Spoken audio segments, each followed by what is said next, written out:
Welcome to Chetan Bharat learning. Let's continue with our chapter. चलिए हम next topic देखेंगे which is heating effect of electric current. जब हम chapter कर रहे थे तो हमने ये देखा था कि बैटरी और सेल जो है that is a source of electrical energy. ठीक है, हमारे टॉर्चेस में, हमारे और कई सारे गैजेट्स में बैटरी सेल्स जो हैं वो काम करती हैं as a source of electrical energy.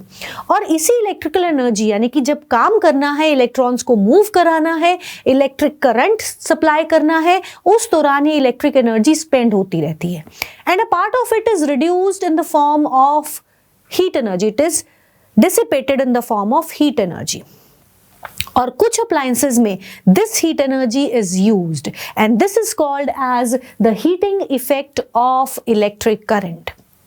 फिर से सुनिए, हमारे पास बैटरीज सेल्स हैं which act as a source of electrical energy and this electrical energy is spent in moving the electrons, that is in making the electric current flow through a circuit. So चाहे हम torch की बात करें, चाहे हम use नहीं भी करें तो भी इलेक्ट्रिकल एनर्जी स्पेंड हो रही है and some of it is used in moving the electrons while some of it is thrown away as the heat energy is reduced, yeah, is converted or transformed into the heat energy, and this is what is called as heating effect of electric current.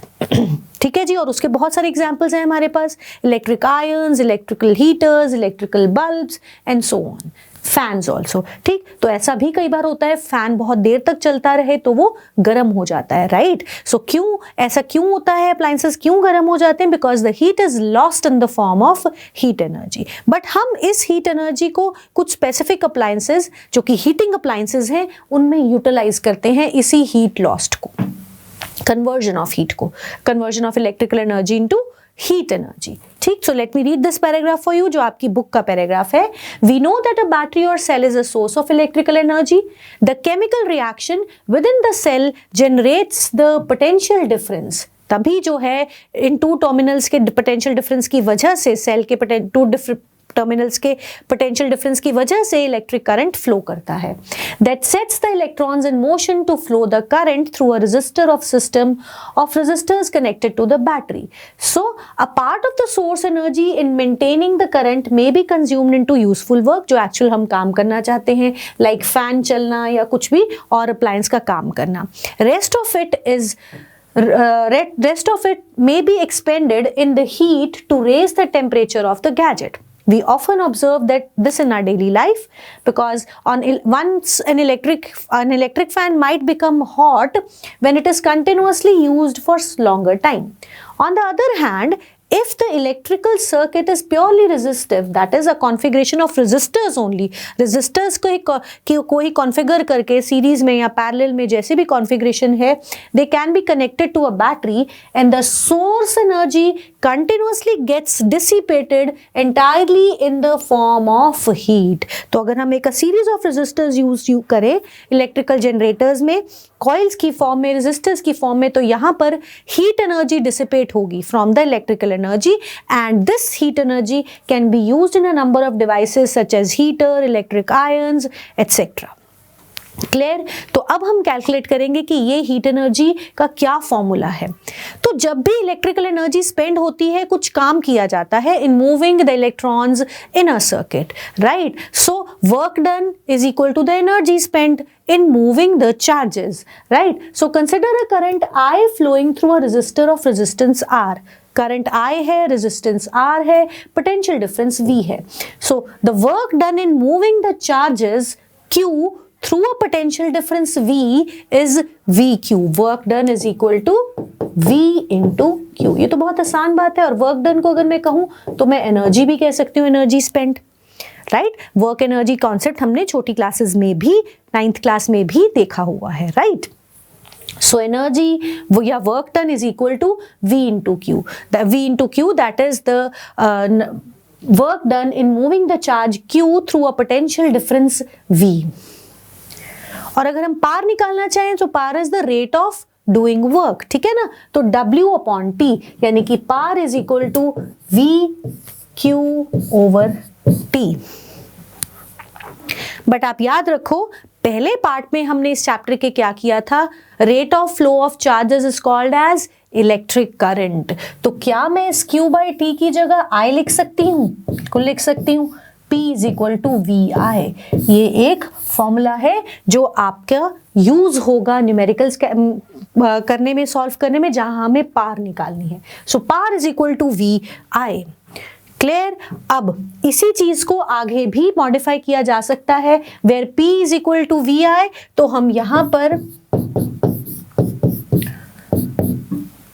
V किसके बराबर है हमारे पास? I के बराबर, IR के बराबर। According to ohm's law V is equal to IR। तो वो वैल्यू मैं यहां पुट करूंगी IR इंटू I, तो I स्क्वायर R। ठीक है, ये बात समझ में आती है। तो अब यहाँ पर हीट एनर्जी का जब फॉर्मूला है, जब मुझे वर्क डन निकालना है, तो मैं कैसे निकाल सकती हूँ? ध्यान दीजिए, the power is equal to V upon I, ये हमें समझ में आ गया। So it is the energy supplied to the circuit by the source in time t। ठीक, तो हम यहाँ पर क्या लिख सकते हैं? VIT। So the energy supplied यहाँ पर हो जाएगी P इंटू टी है। ठीक है, जब हमने एनर्जी निकालना है, power is equal to work done over time, और it can be written as P is equal to E upon T. तो P इंटू टी आ जाएगा E। ठीक है, सो P यहां पर निकाला हमने VI into T is equal to the energy. और ये एनर्जी जो है, ये है हीट एनर्जी। तो हम हीट एनर्जी को कैसे लिख सकते हैं? देखिए ध्यान से, इन छोटे छोटे फॉर्मूलाज में कंफ्यूज नहीं होना, बहुत ध्यान रखेंगे आप। आपको मालूम है W इज इक्वल टू, मैं फिर से रिपीट कर देती हूँ, W is equal to V Q। So power हमारा क्या आ जाएगा? Work done over time taken.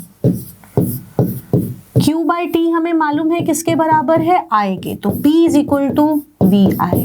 और अगर हम दोबारा से निकालना चाहते हैं, वर्क निकालना चाहते हैं, तो P into T is equal to the energy, यानी कि VIT is equal to energy. अब V की जगह हम ओम्स लॉ में से क्या पुट कर सकते हैं? IR। तो I square RT is equal to the heat energy. This is known as Joule's law of heating. ठीक जी, H इज इक्वल टू, यानी कि energy, heat energy, E is equal to I square RT। कुछ नहीं किया हमने, work done का formula, power का फॉर्मूला, और वहां से एनर्जी निकाली। Power is energy spent over time taken, तो हमने यहां से, हमारे पास हीट एनर्जी का फॉर्मूला आ गया, H is equal to I square RT। अब आपको करना क्या है? ये पूरी डेरिवेशन आपसे बहुत रेयरली कभी पूछी जाती है, इतना नहीं पूछी जाती है। आपको ये फॉर्मूलाज याद रखने हैं। ठीक है जी, P is equal to VI, छोटे छोटे फॉर्मूलाज हैं, आपको याद रखना है। Q by T is equal to I। ठीक है जी, P is equal to work done, हम एनर्जी निकालेंगे VIT, और हम यहाँ पर वैल्यू पुट करेंगे V की, तो एनर्जी, या H भी लिख सकते हैं इसको, I square RT। This is the joules law of heating which states that, underline this law states that heat produced in a resistor is directly proportional to the square of the current, I square, to the resistance for a given current, and directly proportional to the time for which the current flows through the resistor। तो यहां तक ये आपकी definition important है। What is Joule's law of heating? ये question important है। ठीक है जी, तो आप H is equal to I square RT से सिंपली लिख सकते हैं, the heat produced in a resistor is directly proportional to the square of the current, directly proportional to the resistance of the resistor, directly proportional to the time for which the current flows through the resistor। ठीक, so simple जो है ये formulas use करके numericals करेंगे। अपने इसी chapter का हम बचा हुआ हिस्सा अपने नेक्स्ट वीडियो में करेंगे। तब तक पढ़ते रहिए एंड थैंक यू।